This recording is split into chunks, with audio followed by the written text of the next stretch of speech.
नहीं पड़ा सजना, नाजुक है दिल की लगी। हाँ सर जी, तो बताएं। जी नमस्कार। 138 के बारे में आप बताइए हमारी पब्लिक को। लोग ये सोचते हैं कि चेक बाउंसिंग यार बहुत मजाक टाइप है, नहीं चेक लेने से आजकल लोग डरने लगे हैं। कहते हैं कि चेक नहीं लेंगे यार, कैसे भी काम करेंगे, चेक में फ्रॉड बहुत है, लेने के बाद बाउंस हो जाते हैं, फिर कौन वसूलने जाएगा, कोर्ट के चक्कर लगाएगा। आप बताइए कितनी दम है चेक बाउंसिंग केस में। अगर गवर्नमेंट ने कोई एक्ट बनाया है तो उसमें कुछ सोच समझ बनाया है। अगर आपने किसी व्यक्ति को चेक दी है तो आप पर उस चेक को पे करने की लायबिलिटी बनती है। आपने कोई लायबिलिटी अपनी चुकाने के लिए चेक दी है। चेक दी है, ये एक ठोस एविडेंस होता है कि आपकी कुछ न कुछ लायबिलिटी होगी उस पर, तभी आपने चेक दी है। चेक दी। और ये और केसेस से टेक्निकल मामला रहता है।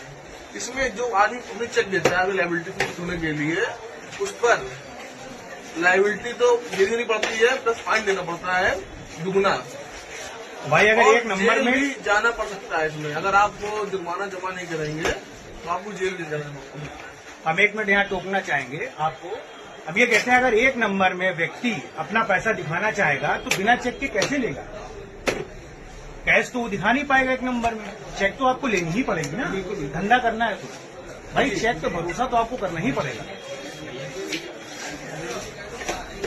तो अगर व्यक्ति 5 लाख की चेक लेता है, वो सोचता है 5 लाख की चेक लेंगे और 2-3 साल हमको मुकदमे में चले जाएंगे, तो उसका बेनिफिट क्या होगा?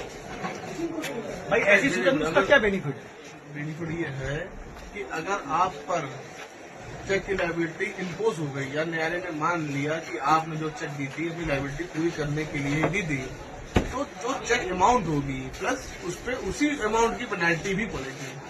और अगर आपने पेनल्टी या चेक की अमाउंट जमा नहीं करी तो आपको जेल भी जाना पड़ सकता है।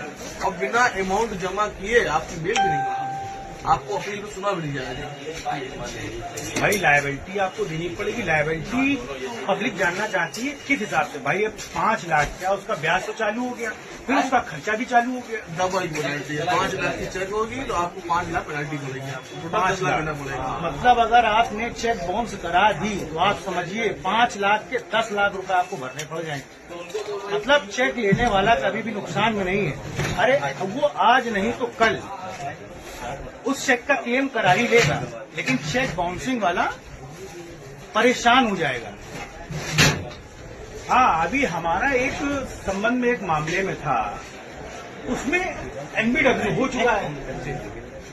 तो एनबीडब्ल्यू के बाद क्या प्रक्रिया आती है उसकी? एनबीडब्ल्यू के बाद प्रक्रिया आती है 82-83 के लिए। 82-83 इन द सेंस कुर्की की प्रक्रिया आती है। कुर्की की प्रक्रिया आती है। मतलब आप बचोगे नहीं अगर आप भाग रहे हो गिरफ्तारी से